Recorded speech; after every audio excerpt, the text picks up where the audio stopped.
Merhabalar efendim, kanalıma hoş geldiniz. Bugün erkek cinselliği ile ilgili erkeklerin bu cinsel yaşamda yaşadıkları korkuları konuşacağız.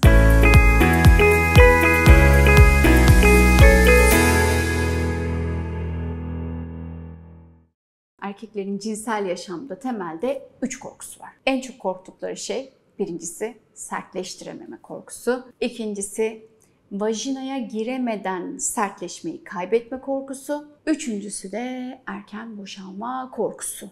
Gerçekten de hepsi de ciddi cinsel fonksiyon bozuklukları sebep olan korkular. Şimdi birinciye dönelim. Sertleştirememe korkusu. Bu korku eğer erkekte çok büyükse, o korku o kadar büyüktür ki erkeği sarar ve birçok erkeğin de cinsel yaşamı bundan olumsuz etkilenir. Diğeri ise sertleşmeyi vajinaya giremeden kaybetme korkusu.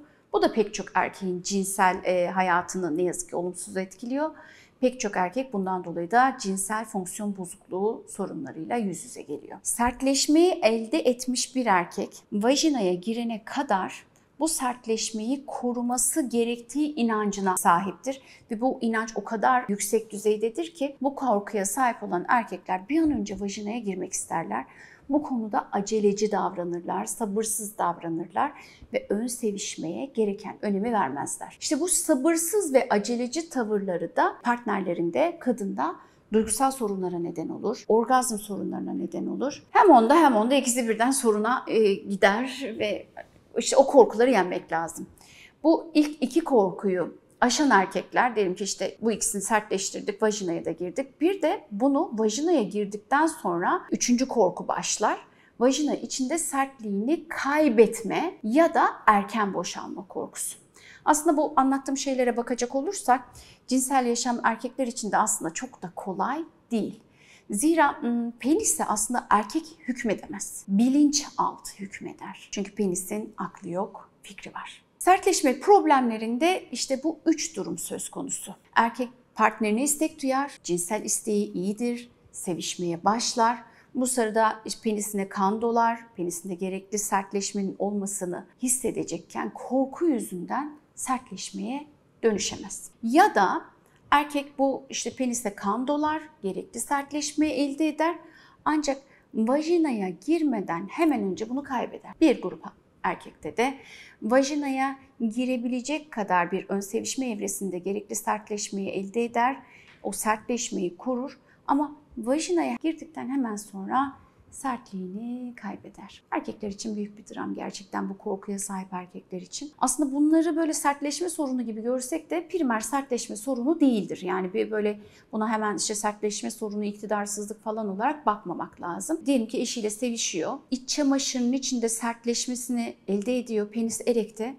Ama iç çamaşırını çıkardıktan sonra sertliğini kaybediyor. Bu durumdan biraz daha farklıdır korku durumu. Bu bambaşka bir şey. Bu kişiler iç çamaşır içinde sertliğini devam ettiriyor ama iç çamaşırını çıkardıktan sonra sertliğini kaybedenler de penisini göstermekten, sergilemekten korkuyor olabilir. Bu ilk saydığım durumlardan biraz daha farklı bir durumdur. Bu erkek işte penisinin boyutuyla ilgili, şekliyle ilgili, görüntüsüyle ilgili korkulardan ziyade kaygılar yaşar. Ona göre penisin iç çamaşırının içinde güvende.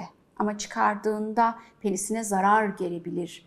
Endişesi de ayrıca taşıyor olabilir. Kısacası bu sertleşme sorunlarının içerisinde değil, farklı bir başlıktadır. Farklı bir tedaviyle tedavi edilir. Onun için bunu buraya koymamak gerekiyor. Sertleşme sorunlarının tedavisinde bu zorlanılan konulardan biridir. Yani bu iç çamaşırının içinde sertliğini koruyup da çıkardıktan sonra kaybedenlerde, iç çamaşırı indikten sonra sertliğini kaybedenlerin biraz daha tedavileri farklı ve en zorlanılan konulardan biridir. Bu erkekler, vajinadan korkan erkekler ya da penisinin şekliyle, boyutuyla ilgili sorun yaşayan erkekler olabilir. Bu erkekler bilinç dışında vajinanın penisi yutacak, kaybedecek, ısıracak ya da işte dişli kasları var, işte kasıp hapsedecek. Böyle zihinlerinde böyle imgeliyor olabilirler.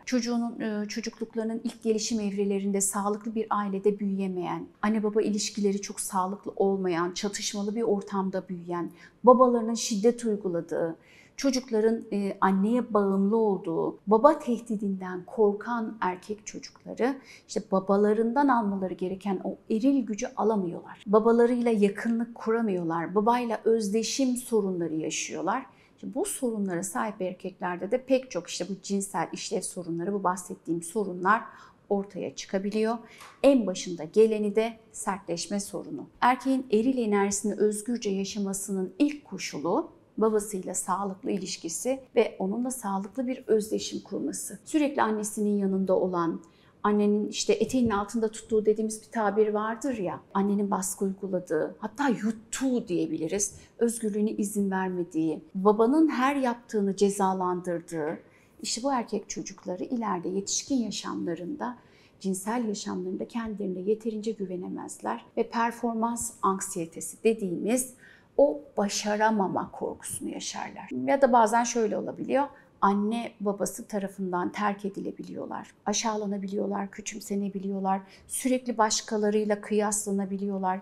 Sevgi alamayan bu çocuklarda ileride başkasıyla yakınlaşma korkusu yaşarlar. Bir kadının vajinasına girmek de aslında bir yakınlaşmak. Cinsellik en mahrem, en yakın, en savunmasız olduğumuz alanlardan biri ve öyle bir yakınlaşma gerektiriyor. Bu yakınlık korkusu olan erkekler bu eylemden kaçınıyorlar ve bilinç dışı da onu sertleşme sorunu olarak, savunma mekanizması olarak o yakınlığın, kaçınmanın bir savunma mekanizması olarak bilinç dışı üretiyor. Yani kişi bunu bilinçli olarak yapmıyor. Aslında bilinçli cinsellik yaşamak istiyor, sertleşme sorunu yaşamak istemiyor. Ama yakınlık korkusu bilinçaltında olduğunda bu kişiler sertleşme sorununu bilinçaltı hastalık olarak üretiyor ve doğal olarak zaten yakınlaşamıyor. Sevgili ebeveynler, eğer anneyseniz ya da babaysanız, çatışmalı bir aile yaşantısı içindeyseniz ve erkek çocuğa sahipseniz bu evliliği tekrar bir gözden geçirin. Eğer baba tarafından aşağılanıyorsa, küçümseniyorsa, çocuğunuzu sürekli birileriyle kıyaslıyorsanız, baba yeterince sevgi göstermiyorsa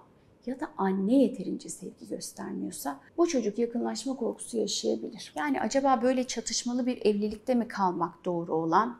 Yoksa sağlıklı bir karar verip çocuğumuzu da sağlıklı ortamda büyütmek mi doğru olan? Tabii önceliğimiz hemen ayrılık kararı vermek değil.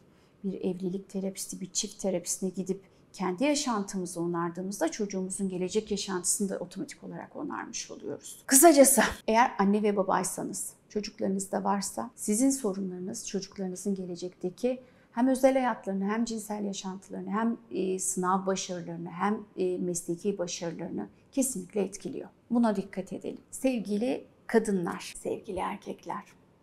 Şimdi gördüğünüz gibi yetişkin yaşamdaki cinselliğimiz bizim çocuklukta atılıyor. Diyelim ki sertleşme korkun var. Performans korkusu yaşıyorsun. Yani sertliğimi yeterince sağlayabilecek miyim? Vajinaya girmeden işte boşalamayacak mıyım?